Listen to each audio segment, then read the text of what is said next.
Lady. Yeah, pussy. Pussy egg, pussy ping pong. Ping pong. Yes, pussy open the bottle. Meet Palle Bo, a digital nomad from Denmark on an epic journey around the world. At the age of 50, he made a bold decision. He sold everything, his house, his car, his furniture, and set out with a quest to visit every single country in the world, documenting everything along the way. This is the Radio Vagabond podcast. So I told my boss I'm going to take 6 months off. 15 and a half years later, I'm still here. This episode of the Radio Vagabond podcast is sponsored by Hotels25.com. Hotels25.com searches all the top travel sites to find the best deals on more than 430,000 hotels around the world. Hotels25.com, it's best price guaranteed. The British say Pattaya, we Danes say Pattaya, and the Thai people themselves say Pattaya. But it's really much more interesting what we think when we hear of the place. What kind of place do we imagine? Before we start, I'll give you a few seconds to think of a few words yourself. Okay, I'll wait.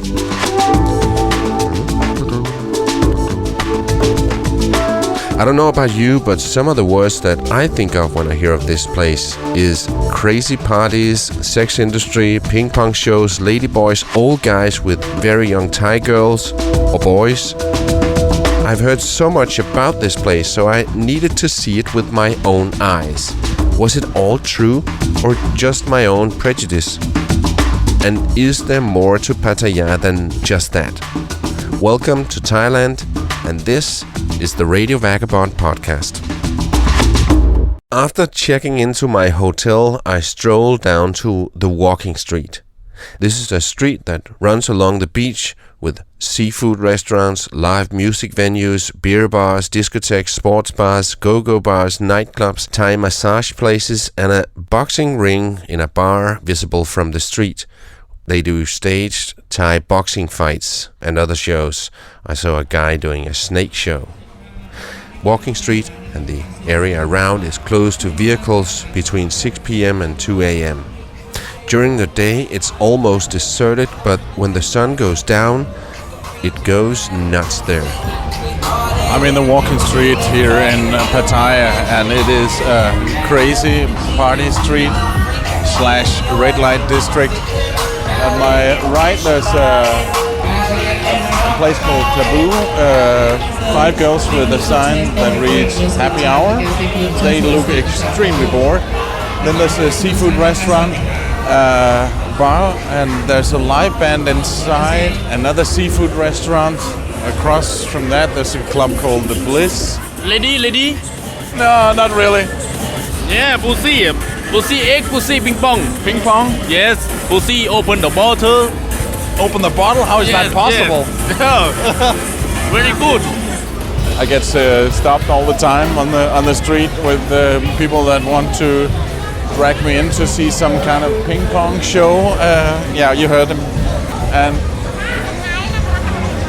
a club called The Mandarin and Agogo. It's called The Windmill. Another one called the G-Spot. The next day I jumped on a sightseeing bus to a giant Buddha, and I tried to strike up a conversation with the driver. I asked him if he was a Buddhist, and he said, "No, I'm the driver." Do you speak English? Little. Are you a Buddhist? No, driver. What? Driver company. When the sun went down, I went back to Walking Street. Lady. Pussy egg, pussy ping pong. Ping pong. Yes, pussy open the bottle. Very good. The next day, some more sightseeing. In Thailand, we have ruby, sapphire, garnet from Thailand. Emerald come from Colombia. And then back to the Walking Street when the sun went down. Pussy egg, pussy ping pong. Yes, pussy open the bottle. And it was as if the music and the chaos just became louder and louder night after night. Very good. And then I've had enough. When I woke up the next morning with a ringing tone in my ears, I thought a lot about the children that I've seen in the street the night before. Kids performing and begging for pennies late at night. And I started thinking that there might be casualties or victims. So I started Googling, and I found a place right here in Pattaya that helps street kids, poor children and handicapped. And I made an appointment to talk to an English guy called Derek. That is right, and you must be Derek. Yeah. Hi, Derek. Nice to meet you. Good to meet you. Have a seat. Thank you. Who was Father Ray? Well, he was also known as Father Brennan. Father Ray Brennan was an American priest of the Redemptorist Order. In 1974, Father Ray Brennan was handed an unwanted baby into his care.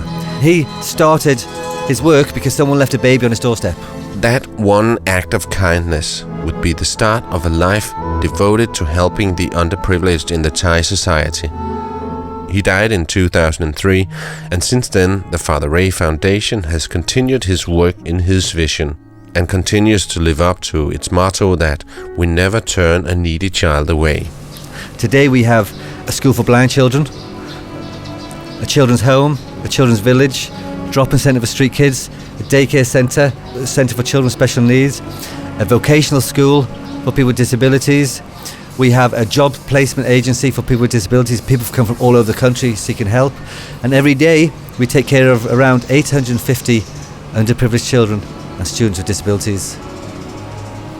And it's all funded by donations? All by donations. All donations. 25 years ago, 95% of our money came from abroad, including a huge amount from Denmark. But we've seen that change. About 45% now comes from abroad, 45% is raised in Thailand, and 10% from the government.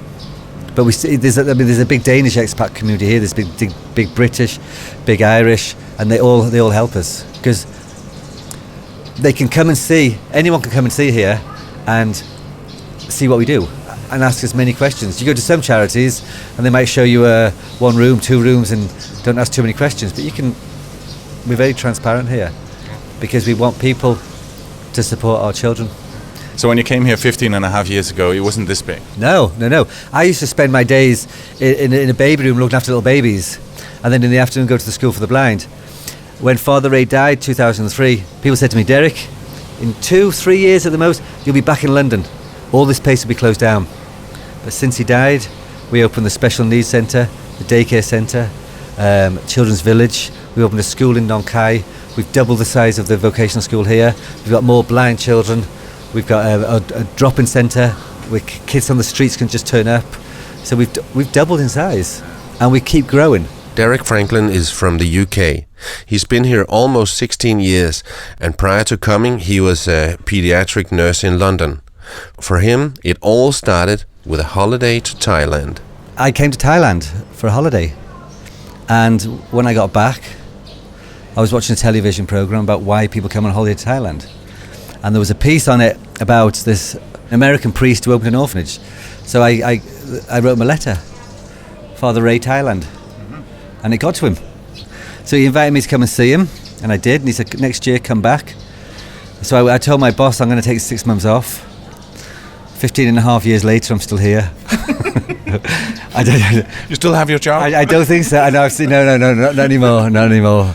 And so I've stayed here, and I've watched the Father Ray Foundation grow. I've seen thousands of children come here. I've seen thousands of students, and I love what we do. I seriously do. I see lives changing. I see terrified kids come to the school, and then you see them smile, and they see them getting on with their life. I see kids, some of the saddest kids I've ever met. When I used to run the clinic at the children's home, which used to be called the Home for Street Kids, and all the new kids would come and see me, and some of them were scared because the only relationship they've ever had with a foreigner was abusive, physical, sexual, and you saw the fear in these kids. They were scared. Mm-hmm. They'd had hard lives. They'd been rejected by everybody. When first went to work at the children's home, like I said, it was the home for street kids, people told me don't go there. The kids are filthy, the kids will steal, the kids will swear, they use foul language, they're dirty. And when I got there, they tried to steal my motorbike and all my vitamin C tablets. And then when I told them no, they used the most foul language. But they were the most wonderful kids I have ever met. They stole because they didn't know any different. No one had taught them how to wash. If they were hungry, they fought for food, you know. And now I see some of them who I've known for 15 years getting ready to go to university, you know. And if you'd said to me 15 years ago, what's going to happen to that kid? I would have said he'd be dead by the time he's 20, you know, or in gangs or whatever. And he's going to university. And that just makes, you know, it all worthwhile.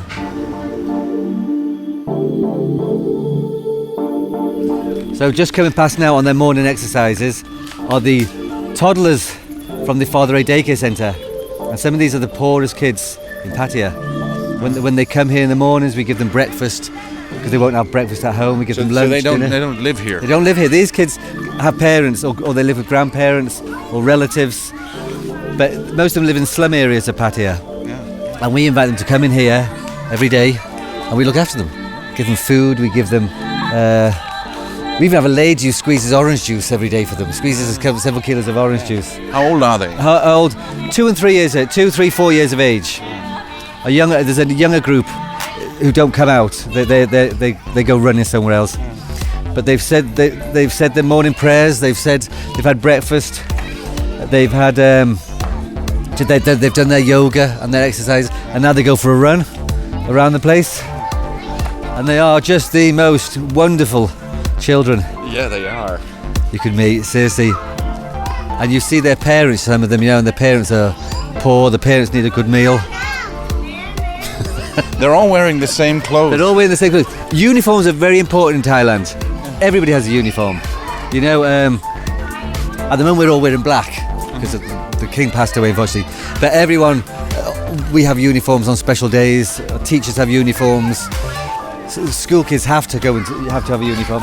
Just after I arrived, a group of toddlers were passing by. A small, beautiful, brown-eyed girl presented a flower to me and looked me straight in the eyes. As she smiles and keeps walking past us, she turns around and waves her index finger as to say, "No, no, mister, don't take my flower." And my heart melts. They are so adorable. They're just beautiful, aren't they? You can see her and all the other kids on the radiovagabond.com. So they come in the morning, every morning. We give them breakfast. They learn. We give them lunch. Some take food home with them. We give them uniforms. We give them 3 uniforms.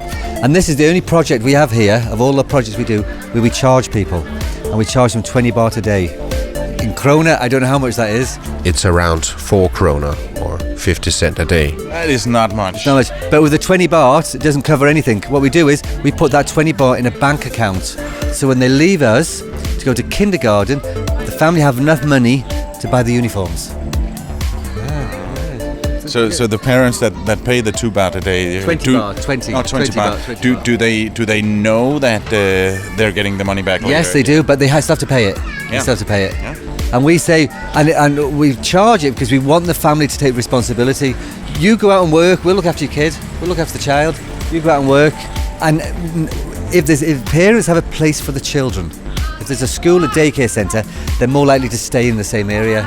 Otherwise, they move places. See, so they're more likely to stay here. As the small toddlers run along, a group of handicapped teenagers are coming the other way. Coming the other way. Or as Derek calls them, kids with special needs. Or our children from the Father A Centre for Children with Special Needs. Yeah. Which we only opened this year. This year? Okay. There you go. Bye, bye, bye, bye. Bye-bye. Bye-bye. Oh.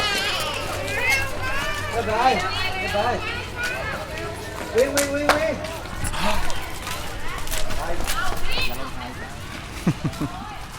Just beautiful kids.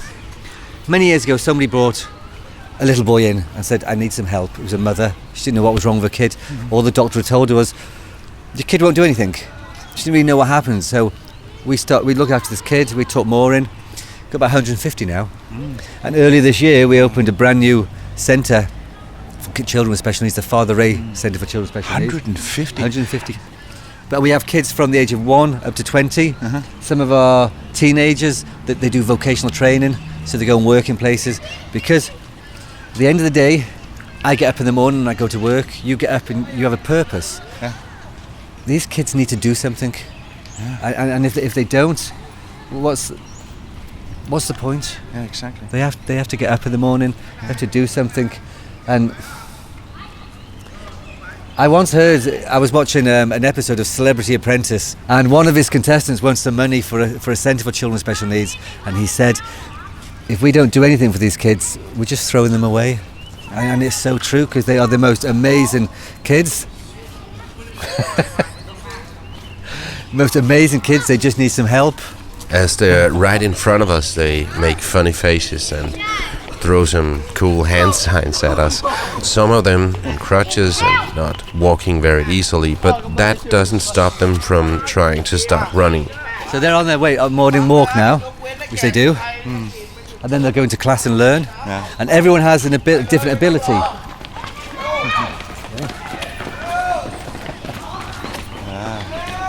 And we teach according to their ability. You know, in a regular school, everyone is on similar abilities. Yeah. But when you've got kids with autism, the range is so wide. Yeah. You know. What is their disability? We have children like this young boy here who has mobility problems. Yeah. He has cerebral palsy. We have many. But kids. Most of them ran. Most of them ran. Some of them kids, if you watch them, they have cerebral palsy, so they're not quite stable on their feet. Okay.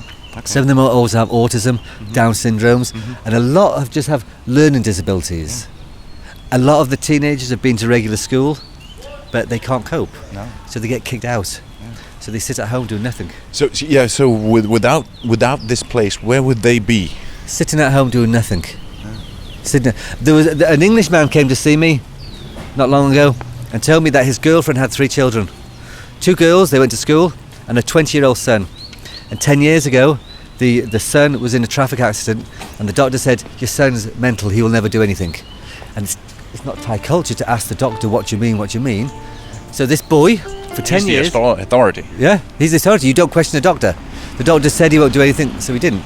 So for 10 years, this boy got out of bed in the morning, had a shower, had breakfast, and sat on the sofa, flicking TV channels for 10 years. 10 years, did nothing. When he came in here, he wouldn't speak Thai. He'd only speak Khmer, like Cambodian, with his mum. And it took a few weeks. He just sat there, didn't want to do anything. And it was the other boys who come here, who, wherever they went, they took him. And we realised after a short while that he likes doing art. So we said, well, there's the paints, there's the crayons, shows what you can do. And he's a very good artist. And he loves coming in now to do art. You know, because that's what he wants. He couldn't cope in a regular school. So we have to find what's best for them, what's best for each child, and do what we can for them. We have to do something. Because in Denmark, if a child has a disability from an early age, they'd be recognised and the help would start, sometimes even before they're born. The same as in the UK where I'm from. We don't have the facilities here in Thailand. So we do what we can. Exactly. We do what we can.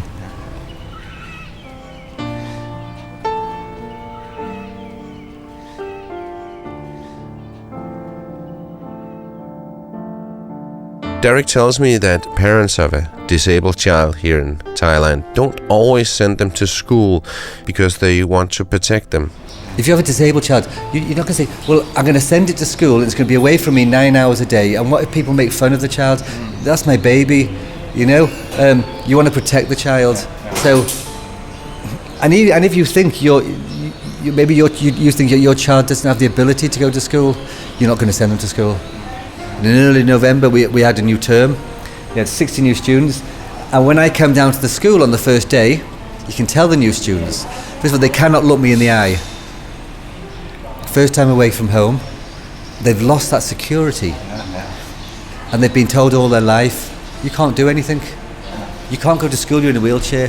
You can't play sport, you're in a wheelchair. You can't fix anything because you've only got one arm. You can't play with your friends, you've only got one leg. And they come here and they see kids playing wheelchair basketball, wheelchair tennis. The principal of the school's in a wheelchair. The deputy principal only has use of one arm. Only 3 teachers are not disabled. So you think what that does to your mind. Wow, someone like me. When they graduate, a lot of them don't go home. Because when they go home, they're treated like the poor little girl in the wheelchair. And they're not. We encourage them to do sport because it builds confidence, you know. We've just had 7 of our former students go to the Paralympics. Wow. 7, yeah. One of them won 2 gold medals.